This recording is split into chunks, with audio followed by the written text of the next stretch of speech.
दर्शकबिन नमस्कार, म सुजन पाखरिन। कार्यक्रम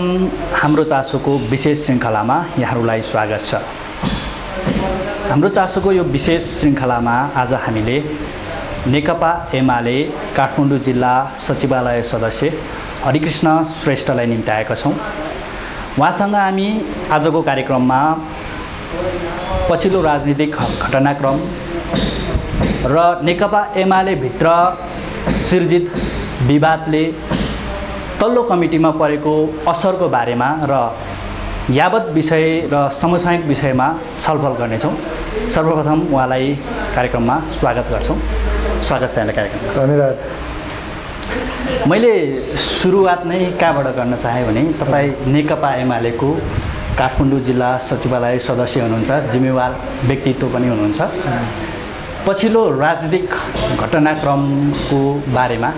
तपाईको धारणा के छ र विशेष गरी नेकपा एमाले भित्रको विवादको विषयमा तपाईँ कसरी विश्लेषण गर्नुहुन्छ? अनि वास्तवमा यो राजनीतिक घटनाक्रम जसरी विकसित भइरहेछ त्यसलाई स्वाभाविक रूपमा यो प्रश्न उठ्नु नाजायज होइन। यो समय सान्दर्भिक हिसाबमा यो प्रश्न जायजै छ। तर अहिले वर्तमान अवस्थामा नेकपा एमालेको जुन खालको एउटा हिजो मात्रै होइन प्रधानमन्त्रीलाई विश्वास मत दिने सवालमा जस्तो खालको त्रिपक्षीय रूपहरू एमालेभित्र देखा पर्यो होइन। स्वयं के अरे पार्टीका अध्यक्ष आदरणीय अध्यक्ष केपी ओलीद्वारा होइन अब व्हिप जारी गरेको अवस्थामा केही साथीहरूले फ्लोर बसेको अवस्था, केही साथीहरू तटस्थ बसेको अवस्था र अधिकांश 83 सांसदहरूले चाहिँ अब विपक्षमा मतदान गरेको अवस्था हो। यो परिवर्तित परिस्थिति घटनाक्रम अब पार्टीभित्रको एउटा सिद्धान्त, पार्टीभित्रको निष्ठा, पार्टीभित्रको विचारलाई सही ढङ्गले विश्लेषण नगर्नु र यति लामो धेरै लामो समयसम्म चाहिँ क्रियाशील भएका नेताहरूबाटै यस्तो खालको घटनाक्रम दोहोरिनु यो आफैमा दुःखद कुरा हो। तर यसले पार्टीलाई केही समयसम्म एउटा अलिकति राजनीतिक चिन्तनभन्दा पनि बाहिर गएर चाहिँ अलिकति सङ्गठनै कता कता पुग्यो कि भन्ने कुरामा चाहिँ तलका साथीहरूको चाहिँ चिन्ता जाहेर छ। वास्तवमा विगतका दिनहरूमा पनि कम्युनिस्ट पार्टीहरू यस्तै किसिमले टुटफुट गुट होइन फेरि जुट्ने यो कम्युनिस्ट पार्टीको इतिहासै हो। त्यस कारण कम्युनिस्ट पार्टी नेपालमा यति धेरै कम्युनिस्ट पार्टीहरू छन्। 2006 सालमा स्थापना पुष्पलाल कमरेडले आदरणीय अध्यक्ष होइन पुष्पलाल कमरेडले स्थापना गरेको पार्टी आज विभिन्न अनि एकल पार्टीको रूपमा नभइकन अब विभिन्न घटकको रूपमा चाहिँ कम्युनिस्ट पार्टी रहेको छ। तर अब जुट्ने क्रममा जसरी पार्टी एकताबद्ध ढङ्गले अगाडि बढ्ने कुरामा चाहिँ हिजो नेकपा माओवादी केन्द्र र नेकपा एमाले पनि जोडिएको अवस्था थियो। पार्टी एकता प्रक्रियामा अगाडि बढेर झन्डै 2/3 मत पनि थियो। यद्यपि त्यहाँका विभिन्न खालका अन्तरङ्गले अब दुईवटा छुट्टा खालको स्कुलिङबाट आएका पार्टीहरू व्यवहार त सङ्गठन चलाउने छुट्टा प्रगतिका साथीहरूको बिचमा त्यो मतान्तर विभिन्न खालका कार्यगत एकता नमिलेको अवस्थामा पार्टी फेरि सर्वोच्चको आदेशले होइन भिन्न रूपमा क्रियाशील हुने अवस्था आयो। तर अब जसरी तपाईँको प्रश्नअनुसार नै अहिलेको घटनाक्रममा चाहिँ पार्टीको बिचमा चाहिँ तलसम्म यसले केही इफेक्ट पार्छ भन्ने कुरा छ। वास्तवमा अब नेकपा एमाले एउटा सङ्गठनिक प्रणालीमा चाहिँ विश्वस्त भएको कार्यकर्ताको पङ्क्ति भएको पार्टी हो। हिजोदेखि पनि हामी त्यही बुझ्थ्यौँ होइन। अन्य पार्टीहरूभन्दा तुलनात्मक रूपमा चाहिँ अब कमानको रूपमा चल्ने पार्टी होइन हिसाबमा चाहिँ एमालेलाई बुझ्थ्यौँ र गाउँ सबै टोलमा चाहिँ एउटा सङ्गठनलाई चाहिँ एकदम मजबुतीकरण हिसाबले चाहिँ हाकिरहेको पार्टीको रूपमा र कार्यकर्ताले त्यही ढङ्गले सुदृढ पङ्क्तिको रूपमा चाहिँ हामी बुझ्ने गर्थ्यौँ। जस्तै मैले के भन्न चाहेँ भने हिजोको घटनाक्रममा चाहिँ तपाईँ जानकार हुनुहुन्छ। माधव नेपाल पक्षले गरेको यो केन्द्रको यो राजनीतिमा माधव नेपाल पक्षले गरेको यो निर्णयलाई राजनीतिमा चाहिँ तपाईँहरू चाहिँ के भन्नुहुन्छ यसमा चाहिँ? अनि यो त तुरन्तै पार्टीप्रतिको गद्दार हो होइन, गद्दारपन हो यो किसिमको। किनभने तपाईँको पार्टीको जुन पार्टीबाट उहाँहरू सांसद निर्वाचित भएर जानुभएको छ, जुन पार्टीको घोषणापत्र जुन पार्टीको कार्यक्रम लिएर चाहिँ जनताबाट चाहिँ निर्वाचित हुनुभएको छ, जनताले अथाह रूपमा एमालेको नीति कार्यक्रम होइन र के अरे देशभक्तिपूर्ण आन्दोलनबाट अगाडि बढेको नेकपा एमाले जुन ढङ्गले जनताले विश्वास गरेर निर्वाचित गर्यो, अधिकांश त्यत्रो सिटहरूमा चाहिँ निर्वाचित गर्यो तर जुन पार्टीबाट निर्वाचित भयो त्यही पार्टीको व्हिप नमाने त्यही पार्टीको सरकारलाई चाहिँ ढालेर चाहिँ अर्को सरकार चाहिँ बनाउने प्रक्रियामा जे खालको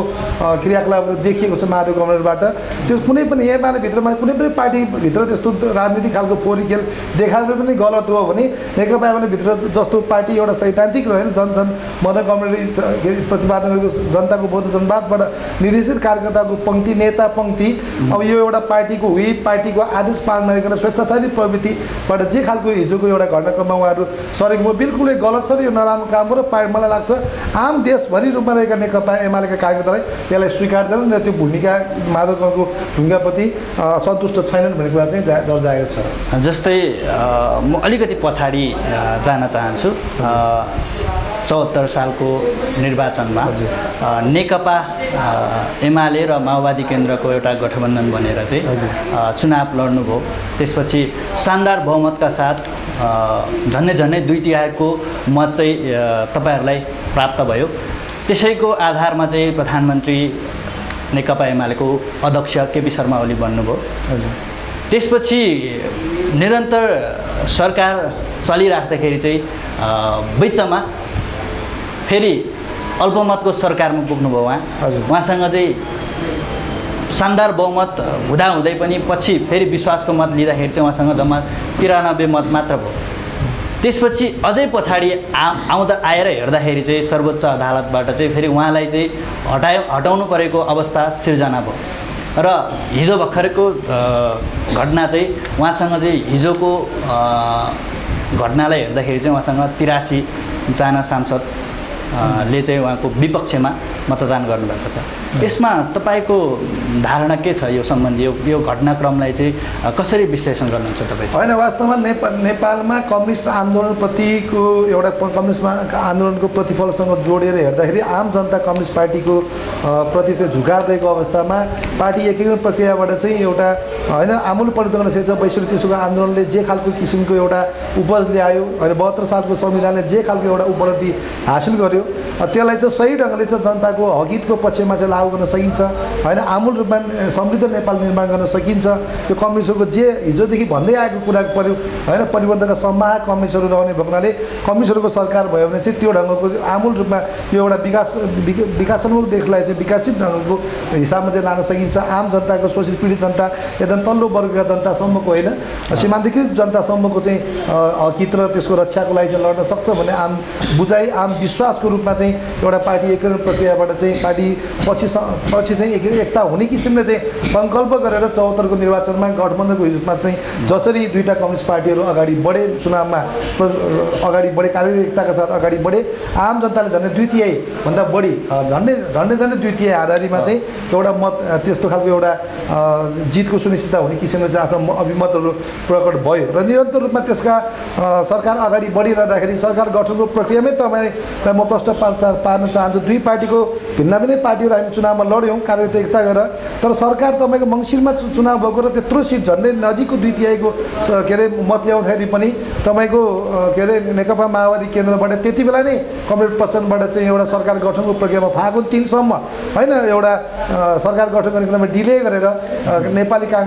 चुनावसँगै मिलेर चाहिँ एमालेसँग कार्यकर्ता गरेर चुनाव लड्ने तर सरकार गठनको प्रस्ताव चाहिँ त्यति बेला नै के अरे देउवालाई होइन नेपाली काङ्ग्रेस नेतासँग चाहिँ गठबन्धन गरेर सरकार बनाउने खालका जे खालका अप्राकृतिक खालका गठबन्धन गर्ने गन्धहरू त्यो खालको प्र्याक्टिसहरू भए त्यहाँदेखि नै पार्टी एकता प्रक्रिया चाहिँ निस्तेज हुन थालेको अवस्था थियो होइन पार्टीको अध्यक्ष दुईवटा पार्टीको बिचमा एउटाले सरकार चलाउने अर्कोले पार्टी चलाउने भनेर जे खालको एउटा केन्द्र कमिटीको फैसला समेतको स्थिति आएको बेलामा पनि पार्टीलाई चाहिँ 3 महिनामा के अरे एकता प्रक्रियामा टुङ्ग्याउने भन्ने ठाउँमा होइन 3 वर्षसम्म 3.5 वर्षसम्म एकता प्रक्रिया टुङ्ग्याउन सक्ने हिसाबले जे खालको एउटा पार्टीलाई सरकारले कामै गर्न नदिने अनेकन प्रकारले चाहिँ एकताको नाउँमा चाहिँ एउटा विकृत श्रृङ्खला जे खालको नेकपा माओवादीबाट देखा पर्यो कमरेड प्रचण्डबाट त्यो खालको भूमिका हुन थाल्यो त्यसपछि सरकार र होइन अब हिजो दुईवटा पार्टीको बिचमा भएको कार्यतामा अलिकति तिक्तता हुँदा एउटा घटनाक्रमले हिजोको सम्म दिनमा चाहिँ अप्राकृतिक खालको गठबन्धनहरू अप्राकृतिक खालका सैद्धान्तिक होइन एउटा हिसाबले चाहिँ जुन ढङ्गले नेकपा माओवादीका मूलत कमरेड बच्चनले त्यो ठाउँमा भूमिका खेल्नुभयो, त्यसमा मलजल गरेर त्यसलाई अन्तिमसम्म कम्युनिस्ट पार्टीलाई चाहिँ छेदविच्छेद गर्ने र आम जनताको भावनामाथि चाहिँ कुठारागत गर्ने हिसाबमा चाहिँ पार्टीकै एउटा पङ्क्ति होइन। तपाईँलाई देख्नु भएको छ हिजै माधव नेपाल कमरेडको चाहिँ नेतृत्वमा जे खालको 14जना सांसदले त्यहाँ मत हाल्ने कुरा होइन, 11जना साथीहरू जो हिजोको होइन कार्यदलमा समेत रहेका साथीहरूबाट चाहिँ एउटा तटस्थ रहने अवस्था पनि रह्यो। त्यहाँ एउटा एक किसिमको त्यो एउटा प्रतिफल त्यहाँ देखा पर्यो। ती बुद्धिजीवी एउटा लामो इतिहाससम्म चाहिँ कम्युनिस्ट पार्टीमा क्रियाशील भएका नेतृत्व गरेका त्यो कमरेडको त्यो खालको किसिमले त्यहाँ मत हाल्न नसक्ने, यद्यपि भीमराव जस्तो कमरेडले चाहिँ त्यहाँ राजीनामा दिएको प्रकरण समेत त्यहाँ आयो होइन। यो एउटा निष्ठाको राजनीतिमा चाहिँ एउटा घात गर्ने जुन खालको एउटा प्रक्रिया, तपाईँको आफ्नै घरभित्र आफै बसेको घरलाई जलाउन बहुत सजिलो हुन्छ होइन। आफैभित्र तपाईँको खेलमा चाहिँ एउटा सुसाइड गोल गर्ने एकदम नजिकको छ, आफै गोल कि अनि आफैले आफ्नै तर्फबाट गोल हान्नको लागि त बहुत नजिकको एउटा सफलता प्राप्त गर्नलाई सजिलो हुन्छ, तर अरूसँग प्रचार गर्न धेरै गाह्रो छ। अरूसँग प्रचार गरेर जित्न गाह्रो छ। यत्रो एउटा 70 होइन तपाईँको 72-73 वर्ष भएको इतिहास भएको पार्टीमा त्यति लामो इतिहास भएको पार्टीका सदस्य नेताले चाहिँ त्यस्तो खालको कुठाको हुने जनताको आशामा चाहिँ तुषारपात गर्ने खालका क्रियाकलाप हुनु हुँदैन थियो भयो। अब तर आम रूपमा फेरि पनि तपाईँ हामीलाई थाहा छ कम्युनिस्ट पार्टीको टुटफुटको प्रक्रिया आदि इत्यादि एउटा 54 सालमा पनि हामीले त्यो भोग्यौँ। त अब एउटा पार्टीलाई शक्तिको हिसाबमा सुदृढ गर्ने, सैद्धान्तिक वैचारिक हिसाबमा सुदृढ गर्न जबज मार्गदर्शन दिएर कार्यकर्ता पङ्क्तिमा सुदृढ गरेर फेरि पनि पार्टीलाई एकताबद्ध ढङ्गले अगाडि बढाउने यस्ता खालका होइन क्रियाकलापहरू स्वतः रूपमा निष्पक्षीकरण भएर अगाडि बढ्छ र आम कार्यकर्ताहरू चाहिँ एउटा उत्साहका साथ फेरि पार्टी निर्माण जुट्नुपर्ने हुन्छ। अब म अलिकति यो नेकपा एमालेकै विषयमा म कुरा तपाईँलाई राख्न चाहन्छु। विशेष गरी नेकपा एमालेको भित्रको अहिले दुई नेताबीच भएको टकराव देखिन्छ हामीले देख्दाखेरि परिदृश्यमा, र त्यो टकरावले चाहिँ जिल्ला तहमा तपाईँ सचिवालय सदस्यमा हुनुहुन्छ, जिल्ला तहमा चाहिँ कतिको असर, यसको प्रभाव कस्तो परेको छ सर? अनि खास गरी सिङ्गो एउटा पार्टीभित्र विसङ्गत खालका क्रियाकलापहरू हुँदाखेरि सबै देशैभरि रूपमा अलिकति छिटपुट रूपमा त्यस्ता खालका होइन घटनाक्रमले प्रभाव पर्न स्वाभाविक हो। तर काठमाडौँ जिल्ला हिजोदेखि नै तपाईँको एउटा सुदृढ पार्टीप्रति एकदम इमान्दार कार्यकर्ताको पङ्क्ति, लामो इतिहास भएका कार्यकर्ताहरूको चाहिँ एउटा कार्यकर्ता नेताले चाहिँ थेगेको पार्टी र त्यो हिसाबको इतिहास भएका साथीहरू भोग्नार र बुझक्कट साथीहरू पनि त्योभित्र रहेको, सैद्धान्तिक बहस गर्न सक्ने, सैद्धान्तिक वैचारमा प्रष्ट भएका र राष्ट्रिय अन्तर्राष्ट्रिय कम्युनिस्ट आन्दोलनप्रति चाहिँ आफ्नो विचार प्रस्तुत गर्न सक्ने साथीहरू चाहिँ काठमाडौँ जिल्लामा रहेको अवस्था भोग्नाले यस्ता हिजो हामीले 54 अघि नै मैले भने 54 सालमा पार्टी फुट्दाखेरि पनि हामीले सुदृढ ढङ्गले एउटा पार्टीलाई फेरि एकीकरण प्रक्रियाबाट एकताबद्ध ढङ्गले हामीले त्यसलाई त्यो फुटको होइन फुटपरस्त हिसाबले चाहिँ त्यो फुटपरस्त नेतालाई चाहिँ बहिष्कार गर्ने हिसाबले जसै सङ्घर्षलाई जीवन्त ढङ्गले अगाडि बढायो। मलाई लाग्छ यसको प्रभाव काठमाडौँमा त्यति धेरै पर्छ मलाई त्यस्तो लाग्दैन, किनभने अहिले पनि हामीले योभन्दा अगाडिको पार्टीको अधिवेशनमा जिल्ला तहको अधिवेशनमा पनि हामीले प्रतिस्पर्धा गरेको रिजल्टले पनि त्यसलाई पुष्टि गर्छ। यहाँ मैले यहीँ जोड्न चाहेँ सर, अब स्थानीय तहको चुनाव हजुर हुँदैछ, हजुर अब केही महिनामा स्थानीय तहको चुनावमा चाहिँ यो जुन खालको विवादले चाहिँ कस्तो खालको अवस्था सिर्जना गर्न सक्ला, तपाईँको धारणा के छ यस विषयमा? चाहिँ यो केन्द्रदेखि नै मिलेर आउन सक्ने स्थिति अहिले लगभग देख्दिनँ। हजुर अब तपाईँहरू त एउटा जिल्ला तहमा बसेर स्थानीय स्तरमा चाहिँ एउटा राजनीति गरिराख्नु भएको छ, यसमा चाहिँ कस्तो खालको प्रभाव पर्ला अथवा कस्तो खालको अवस्था सिर्जना होला?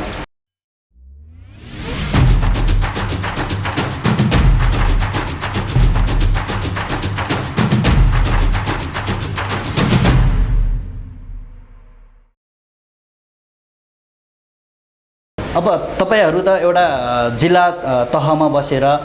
स्थानीय स्तरमा चाहिँ एउटा राजनीति गरिराख्नु भएको छ, यसमा चाहिँ कस्तो खालको प्रभाव पर्ला अथवा कस्तो खालको अवस्था सिर्जना होला? अनि वास्तवमै तपाईँले सही कुरा उठाउनुभयो। वास्तवमा फुटबाट भन्दा पनि जुटबाट शक्ति हुन्छ भन्ने कुरालाई हामीले मान्यता दिन्छौँ, त्यही हामीसँग अनुभव पनि छ। तर नेपालको मैले अघि नै भने नेपालको कम्युनिस्ट आन्दोलन टुट फुट जुट गुट हुँदै यो खालको एउटा 6 सालमा एउटा सानो होइन तपाईँको 15 सालमा 4 सिट जितेको कम्युनिस्ट पार्टी आज झन्डै 2/3सम्मको आएको अवस्थामा एउटा लामो सङ्गठनको जीवन चाहिँ अब हाँकिरहेको त्यस्ता नेताहरूको सुदृढ सङ्गठन भएको नेकपा एमाले भएको हुनाले अनि त्यो कम्युनिस्ट पार्टीको मूल प्रभाव पार्टी नै नेकपा एमाले भएको हुनाले यसलाई खासै त्यस्तो प्रभाव पर्छ म त्यस्तो भन्दिनँ। तरै पनि छिटपुट रूपमा त्यो घटनाक्रमले चाहिँ अलिकति राजनीतिमा चाहिँ केही साथीहरू चाहिँ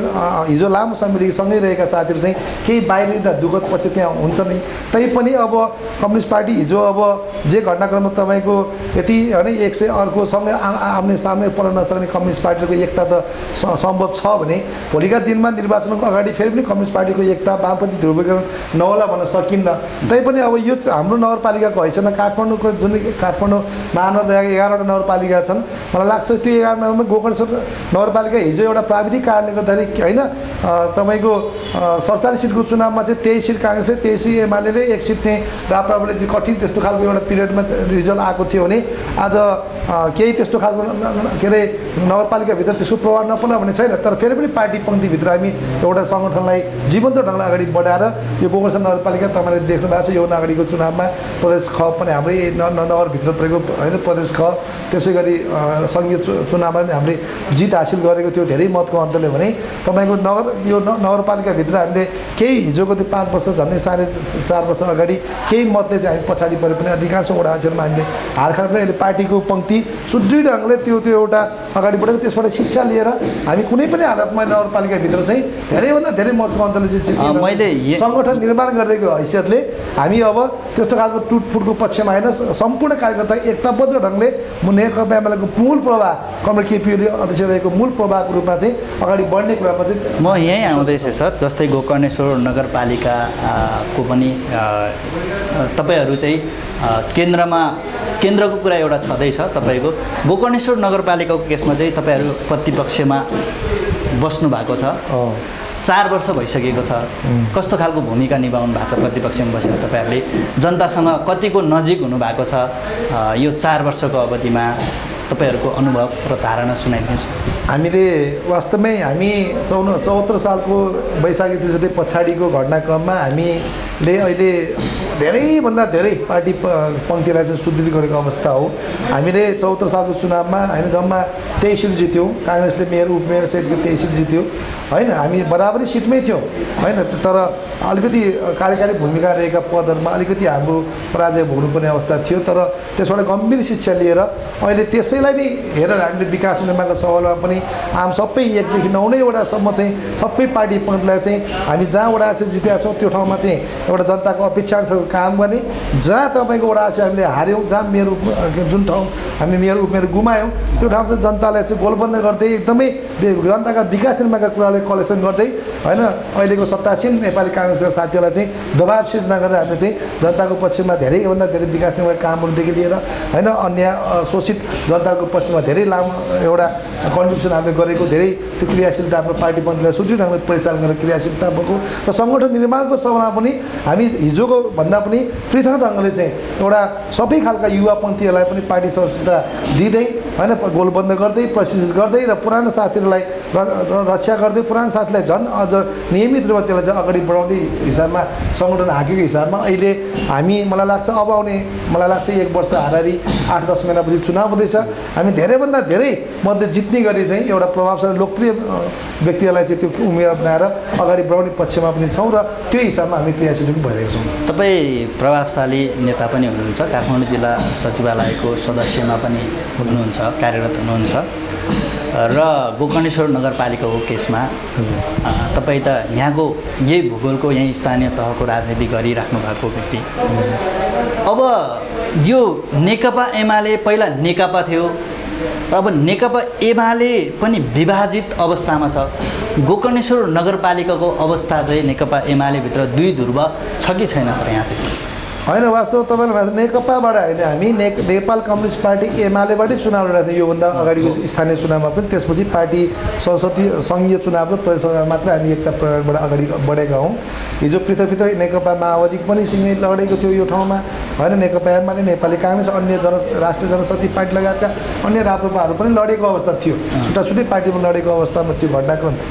भयो। तर अहिले जहाँसम्म तपाईँले प्रश्न सोध्नु भएको छ नेकपा एमालेको स्थिति कस्तो होला अब आगामी निर्वाचनमा भन्ने कुरामा चाहिँ र अहिलेको यो फुट अहिलेको चाहिँ माथि केन्द्रमा जे खालको कुराहरू देखा परेको छ त्यसको प्रभाव कति पर्ला भन्ने कुरा सोध्नु भएको छ। वास्तवमा यो 3 नम्बर क्षेत्र नै गोकर्ण नगरपालिका मात्र नभइकन 3 नम्बर क्षेत्रमै त्यति ठुलो खालको अन्तर चाहिँ पर्दैन जस्तो मलाई लाग्छ, किनभने जति साथीहरू इतिहास भएका योग्यतम साथीहरू क्रियाशील भइरहेका कमिटीको प्रणालीमा चाहिँ एउटा राम्रो ढङ्गले लिडिङ गरिरहेका नेतृत्व गरेका साथीहरू चाहिँ अहिले पनि के अरे एउटा मूल पार्टी नेकपा एमालेमै रहिरहेको अवस्था भएको हुनाले अब नेकपा एमालेसँग हिजो केही साथीहरू चाहिँ रहिरहेका साथीहरू केही 2-4जना साथीहरू तलमाथि हुने बित्तिकै ठुलो खालको त्यस्तो खालको किसिमको चाहिँ राजनीतिमा परिवर्तन हुन्छ मलाई त्यस्तो लाग्छ। मिलाएर लान सक्ने अवस्था हुन्छ त। त्यही पनि निर्वाचनको घडीसम्ममा आम साथीहरूलाई चाहिँ गोलबन्द गरेर होइन हामीले नेकपा एमालेका पङ्क्तिलाई मात्र होइन अहिलेका नेकपा माओवादी के अरे यो पङ्क्तिलाई मात्र होइन आम रूपमा यो क्षेत्रमा रहेका यो नगरपालिका कम्युनिस्ट पार्टी र एउटा न्यायप्रेमी जनताहरूलाई चाहिँ गोलबन्द गरेर हामी मूलत होइन कम्युनिस्टहरूको जित सुनिश्चितलाई चाहिँ क्रियाशील रहने कुरा त एकातिर छ भने नेकपा एमाले आफै एक्लै मात्रै पनि आफ्नो बलबुत्ताले एउटा जितलाई सुनिश्चित गर्नको लागि अगाडि बढ्नलाई काबिल छ, हाम्रो शक्ति काबिल छ र त्यो अनुसारको परिचालित छ भन्ने कुरामा तपाईँ मार्फत म जानकारी गराउँछु। जहाँसम्म यो नेपाल समूह माधव कमरेडको समूहका साथीहरूको बिचमा एक कार्यदेता हुन्छ भनेको चाहिँ हामी सँगै छौँ। वास्तवमा ती साथीहरू पनि मलाई लाग्छ हिजोको घटनाक्रमले अब मूल घरमै त उहाँहरू चाहिँ फर्किनुहुन्छ र केही होइन कुनै घटनाक्रमले चाहिँ बाहिर ल्याउनु भएको क्रियाशील नभएको अवस्था छ भने हामी उहाँलाई पनि गोलबन्द गरेर जिम्मेवारी दिएर नियम पार्टी एकतालाई सुदृढ ढङ्गले अगाडि बढेर अबको आगामी निर्वाचनमा जस्तोसुकै परिश्रम पनि हामी जितको सुनिश्चित गर्नलाई निरन्तर रूपमा लागेको अवस्था हो। जस्तै मैले अलिकति यहाँ पनि जोड्न चाहेँ सर, गोकर्णेश्वर नगरपालिकामा तपाईँहरू प्रतिपक्षमा अघि नै मैले भने 4 वर्षको अवधिमा चाहिँ गोकर्णेश्वर नगरपालिकाले चाहिँ जनतासँग कतिको चाहिँ प्रभावकारी अथवा जनतासँग कतिको नजिक हुने योजनाहरूले तपाईँहरू नेकपा एमाले भएर भन्नुपर्दाखेरि चाहिँ गोकर्णेश्वर नगरपालिकाले गरेको कार्यलाई चाहिँ कसरी तपाईँहरू विश्लेषण गर्नुहुन्छ? यो वास्तवमा धेरै लामो समय पछाडि चुनाव भएको पनि भएर पनि हुनसक्छ, अनुभव नभएको हुनाले पनि हुनसक्छ अथवा अनेकन कारणले होला। तर यो जसरी गोकर्ण नगरपालिकामा अहिले जस्तो किसिमको खालको सत्तासीन पार्टीहरूको व्यवहारहरू हामीले देखिरहेका छौँ, वडाध्यक्षहरूको भूमिकाहरू देखिरहेका छौँ, मेरो उपमेयरको भूमिकाहरू देखिरहेका छौँ, वास्तवमा त्यस्तो गतिशील ढङ्गले होइन क्रियाशील भएको अवस्था हामीले पाएका छैनौँ। वास्तवमा काम कुरो एकातिर कुम्रोबी ठुलोतिर जस्तै किसिमले चाहिँ नेतृत्वहरू मेयरहरू उपमेयरहरू त्यो ढङ्गले हिँडिरहेको प्रचारबाजीको रूपमा हेरेको काम होइन शून्य अवस्थामा प्रायः शून्य अवस्थामा किन समय गतिशील छ, गतिशील समयभित्र भएका कार्यक्रमहरू त लुडो डङ्गो ल्याए पनि हुने कुराहरू हुन्। तर एउटा दृष्टिकोण एकदमै स्पष्ट दृष्टिकोणका साथ जनताका यहाँभित्र रहेका एउटा साझा नगरपालिकाभित्रकै एउटा साझा विभिन्न कार्यक्रमहरूलाई लिएर जान सक्ने अवस्था, जनताका मागहरूलाई चाहिँ पुरा गर्न सक्ने अवस्था होइन। यस्ता खालका प्राकृतिक सम्पदाहरू छन्, बागमती नदी कुराहरू छन्, तारेबिर जस्ता छन्, सुन्दर क्षेत्र जस्तो एउटा होइन उपत्यकाकै एउटा सुन्दर क्षेत्रमा जे खालको एउटा 5 वर्षभित्र एउटा निर्वाचित स्थानीय सरकारले जे खालको एउटा गतिशील नेतृत्व दिन सक्नु पर्थ्यो त्यसमा गोकर्ण नगरपालिका पुरै असफल भएको अवस्था छ। र जहाँसम्म जनताका होइन तपाईँहरू बाटोघाटो आदि भन्ने मूल बाटोका कुराहरू हेर्नुहोस् होइन, एकातिर के अरे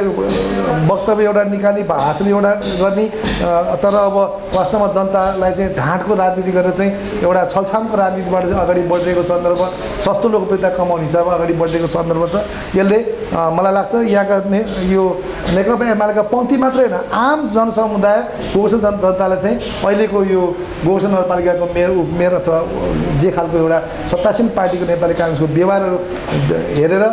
लजास्पद ढङ्गले चाहिँ एउटा हिंताबोध गरेको हिजो मत दिएका साथीहरूले पनि उहाँले दिएका मत दिएका आम मान्छेहरूले पनि हिंताबोध गरेको अवस्था होइन, खुलेआम ढङ्गले चाहिँ अनेक खालका विकृतिपूर्ण क्रियाकलापहरू भइरहेको हामीले देखिरहेका छौँ। त्यस कारण हामी यी सबै कुराहरू चाहिँ भण्डाफोड गरेर हाम्रा दृष्टिकोण हाम्रा पार्टीका कार्यक्रम लिएर हामी फेरि पनि आगामी निर्वाचनमा गएर यस्ता खालका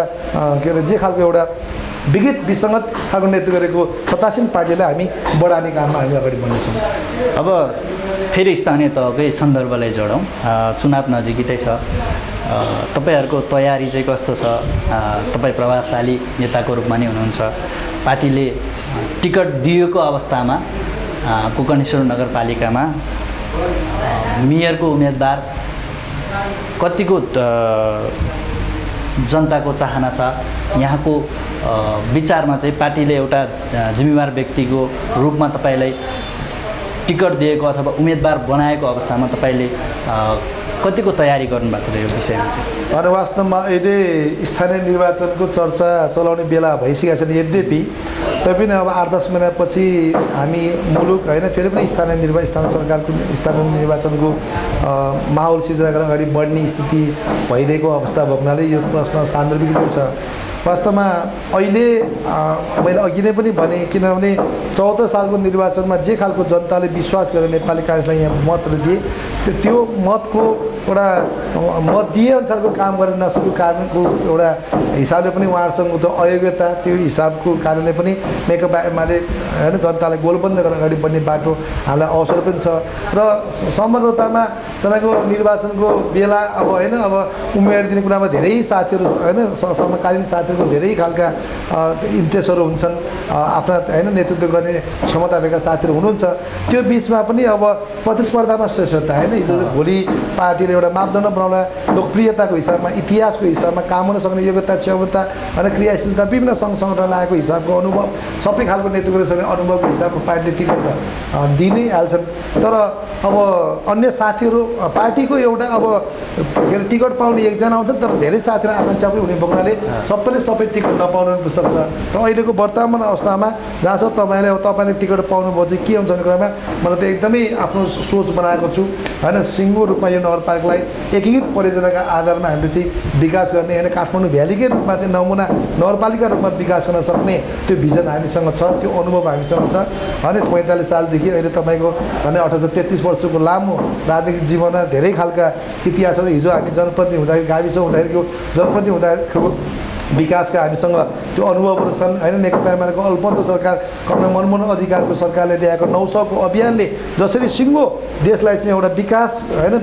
विकासको एउटा ऊर्जाको रूपमा अगाडि बढाए त्यस्ता दृष्टिकोणहरू पार्टीका दृष्टिकोणहरूको हिसाबमा हामी अगाडि बढ्न सक्छौँ। हामी क्यापेबल छौँ, हामी नेतृत्व गर्न सफल छौँ। अनि समग्र जनताका विकासका सवालहरू हाम्रो आफ्नै खालका के अरे यो नगरपालिकालाई समृद्ध बनाउनको लागि होइन जनताका तपाईँको जनजीविकाको सवालमा जनजीविकाको उत्थान गर्नको लागि रोजगारी वृद्धि गर्नको लागि विभिन्न खालका उद्योगहरू अन्य खालका पर्यटन क्षेत्रलाई विकास गर्नेदेखि लिएर सबै खालका होइन अवधारणा चाहिँ हामी लिएर मलाई लाग्छ हामी त्यो खालको किसिममा जान सक्ने क्षमतामा छौँ। यद्यपि अब पार्टीले म व्यक्तिगत रूपमा तपाईँको पार्टी टिकट दिएको अवस्थामा म त अब धेरै सङ्घ संगठन होइन सहकारीको क्षेत्रमा शिक्षाको क्षेत्रमा होइन विभिन्न स्वास्थ्यको क्षेत्रमा क्लबहरू विभिन्न खालका सङ्घ संगठनहरूमा चाहिँ क्रियाशील भएको नाताले अब सबैबाट चाहिँ म त परिचित पनि भएको नाताले सबैले मलाई चिन्ने पनि मेरो स्वभावहरू होइन मेरा के अरे व्यक्तिगत जीवनै सबैले एउटा अहिलेसम्म त्यसको जीवनमा चाहिँ कुनै पनि पद नलिकन होइन कुनै पनि लाभको पद नलिकन निरन्तर जनताको सेवामा राजनीतिक कर्मीको हिसाबले अगाडि बढिरहेको हुनाले मेरो जित त अब टिकट पाएर स्वतः रूपमा हामी जित्न सक्छौँ भन्ने विश्वास छ। अब हामी कार्यक्रमको अन्त्यतिर छौँ सर। तपाईँहरू जस्तो तहको नेताले अहिले फेरि मैले त्यहाँ जोडेँ अन्त्यमा तपाईँहरू जस्तो तहको नेताहरूले चाहिँ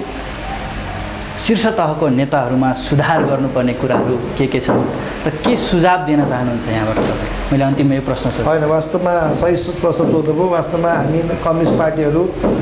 कार्यकर्ता पङ्क्तिदेखि कमिटीगत प्रणालीलाई स्थापित गरेर होइन तलका सुझावहरू लिएर माथिल्लो पङ्क्ति क्रियाशील हुने नै कम्युनिस्ट पार्टीको स्वभाव हो। त्यो एउटा निरन्तरको अभ्यास पनि हो हाम्रो, त्यो अनुभव पनि हो हाम्रो। तर अहिले जे खालको गतिविधि देखा परिरहेछ मुलुकमा अब हाम्रो चाहना चाहिँ के हो भने सबै कम्युनिस्ट पार्टीले एक ठाउँमा रहोस्, सबै एक ठाउँमा बसेर चाहिँ एउटा वामपन्थी ध्रुवीकरणका आधारबाट चाहिँ एउटा यो देशलाई आमूल परिवर्तन गर्ने विकास